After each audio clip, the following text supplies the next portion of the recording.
எங்களில் சில பேருக்கு பொறாமை அப்படின்னு சொல்லக்கூடிய ஒரு உள்ள நோய் ஒன்று இருக்குது.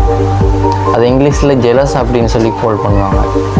நீங்களும் அந்த ஜெலஸ்ன்ற நோயில் பிடிபட்டு கொண்டிருந்தீங்கன்னு சொன்னால் உங்களுக்கான ஸ்டோரி தான் இது. ஸோ ஒரு நிமிஷம் ஸ்லிப் பண்ணாமல் ஃபுல்லாக பாருங்கள். ஒரு பண்ணை விவசாயி ஒருத்தர் இருந்தார். அவர் தன்னோட பண்ணையில் ஆடு மாடு கோழிகளை வளர்த்து அதில் வரக்கூடிய வருமானங்களை வச்சு தன்னோட குடும்பத்தை ரன் பண்ணி கொண்டு வந்தார். அவர் அப்படி இருக்க போகல பக்கத்து வீட்டில் இருக்கிற ராமு இவரை பார்த்து லைட்டாக ஜெலஸ், அதாவது பொறாமப்படுறாரு. இவனுக்கிட்ட இவ்வளவு இருக்குதே, நம்மக்கிட்ட ஒன்றுமே இல்லையே அப்படின்னு சொல்லி அப்படி திங்க் பண்ணி அவர் ஒரு யோசனை பண்ணுறாரு.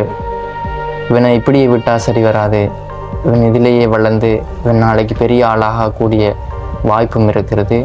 ஸோ இவனை நம்ம எப்படி சரி கீழே விழ வைக்கணும் அப்படின்னு சொல்லி திங்க் பண்ணி இவர் ஒரு யோசனை பண்ணுறாரு. இன்றைக்கி நைட் இவனை பண்ணைக்கு போய்த்து இவனை பண்ணையில் உள்ள கோழி ஆடு மாடுகளுக்கு நாங்கள் இவனை பண்ணையை ஃபுல்லாகவே என்ன செய்யணும்னு சொன்னால் தீ வச்சு எரித்து இவனை பண்ணையை இல்லாமாக்கணும் அப்படின்னு சொல்லி திங்க் பண்ணி அன்றைக்கி நைட் கிளம்பி போகிறாரு அவனோட பண்ணையை நோக்கி. இடையில் போயிட்டு இருக்கும்போது ஏதோ ஒரு வகையான வெளிச்சம் இவன்ற நெல்லில் தென்படுது.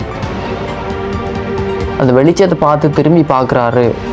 தன்னோட வீடு, அதாவது ராமுண்ட வீடு எரிஞ்சு கொண்டிருக்கிறது அவதானிக்கிறார். அப்படியே திரும்பி பார்த்து வந்த வழி தெரியாமல் ஓடுறாரு. ஓடி போய்த்து தன் வீட்டில் போய்த்து பார்க்குறாரு. தன்னோட வீடு எரிஞ்சு சுக்குநூறாக.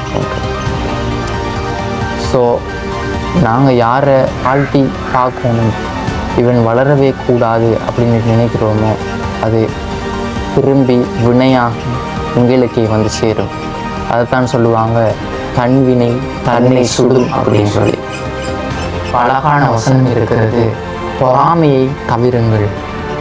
ஏனெனில் நெருப்பு விறகை அழிப்பது போல பொறாமை நாங்கள் செய்யக்கூடிய நற்செயல்கள் அனைத்தையும் அழித்துவிடும் அப்படின்னு சொல்லி.